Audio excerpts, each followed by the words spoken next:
Saudi Arabia won a nervous victory over Oman, taking a big step towards the 2022 World Cup. How are you preparing for the opening race of Formula E? And how excited are you about welcoming fans back to Diriyah? Formula E is one of the most important highlights in the Diriyah events calendar, and as such, we have been doing a huge amount to prepare. Our infrastructure has been strengthened, with improvements to our road and transportation network being of particular note, allowing those traveling to the event to have a smooth, fantastic time when the season starts. It is also the perfect opportunity to showcase Diriyah's position as a global gathering place, as visitors come from all corners of the world to experience this extraordinary spectacle. Through this evolution and thanks to the sophisticated vision of His Royal Highness Prince Abdul Aziz bin Turki Al Faisal, we have been fortunate to forge great sporting partnerships, such as we have with the likes of Formula E. Welcoming modern events to the kingdom and to Diriyah is our greatest pleasure as it tests our preparedness as a culturally connected global hub of not just sports, but also entertainment, culture, heritage and education. The spectacle and electricity of the Formula E racecourse set against the historic backdrop of Diriyah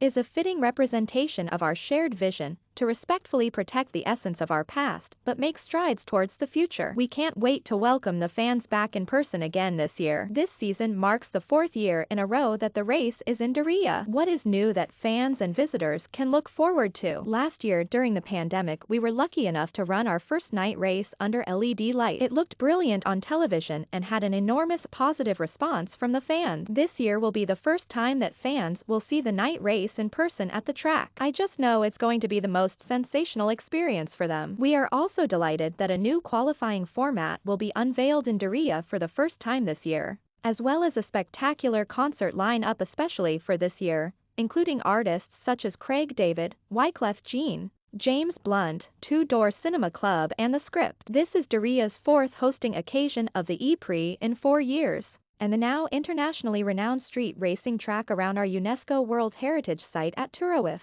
will come alive under the floodlights as Saudi Arabia leads the way in adding even more thrill to what is one of the world's fastest growing sports. The inaugural Diriyah E-Prix in 2018 was the kingdom's first major international event. In 2019 it became the Middle East's first double-header, and in 2021, it was the first ever night race for the all-electric ABB FIA Formula E World Championship. Huge thanks and praise must go to Prince Abdul Aziz, Saudi Arabia's Minister of Sports, and His Royal Highness Prince Khalid bin Sultan Al Abdullah Al Faisal, Chairman of the Saudi Automobile and Motorcycle Federation, for their excellent leadership, as well as the whole Ministry of Sports team who are helping to deliver such a unique and exciting spectacle for the community. What makes the Diriyah Gate project unique, and what are your plans for the next 10 years? Our mission at Diriyah Gate Development Authority is to transform one of the most important historical sites in Saudi Arabia into a global hub for culture, heritage, and tourism. Diriyah Gate will be an 11 square kilometer development that protects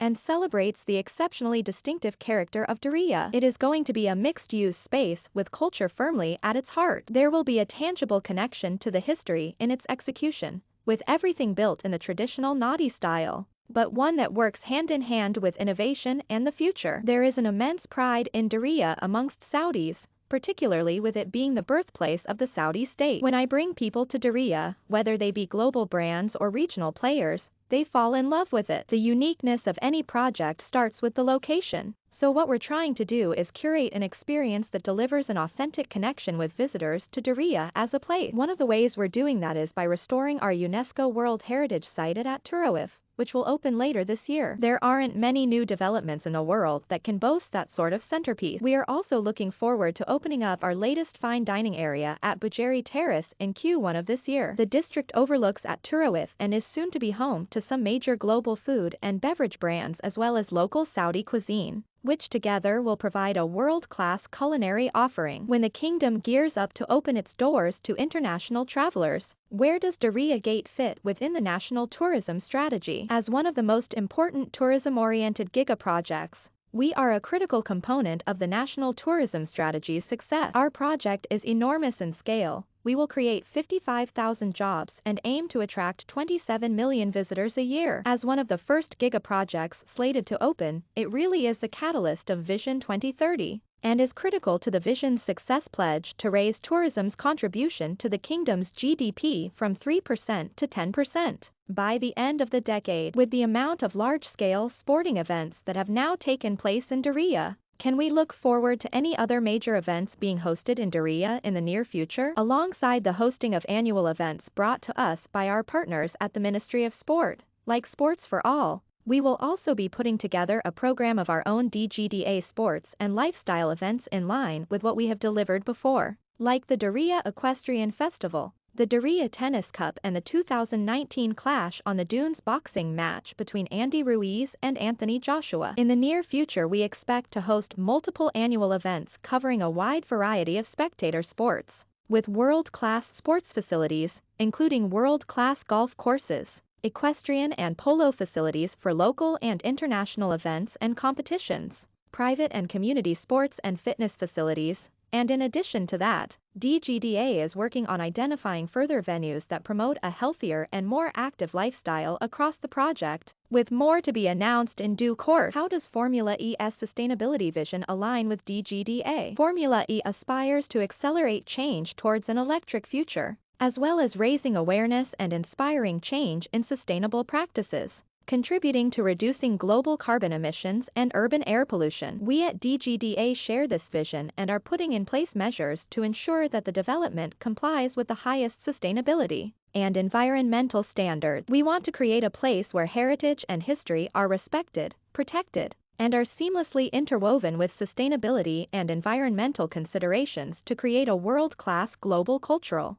and lifestyle hub. This is an exciting challenge and is one we at DGDA can't wait to deliver. Our environmental and sustainability initiatives ensure environmental compliance by embedding international best practices, innovative technologies, and sustainability certification targets in all our projects. Drawing on the kingdom's rich past, the buildings in Diriyah will reflect the Nadi architecture of 300 years ago, newly adapted for 21st century living. Our handmade mud brick walls, locally sourced materials, palm groves and farms embody a contextualized approach to both social and environmental sustainability, resonating with the history of the site while responding to the local climatic conditions. The use of locally sourced materials also contributes to the reduction of whole-life carbon associated with the development, reducing the transportation miles associated with material procurement and installation, while also promoting support for the local economy. The prospect of lighting up the night sustainably was a challenge that drove great creativity and innovation between our teams,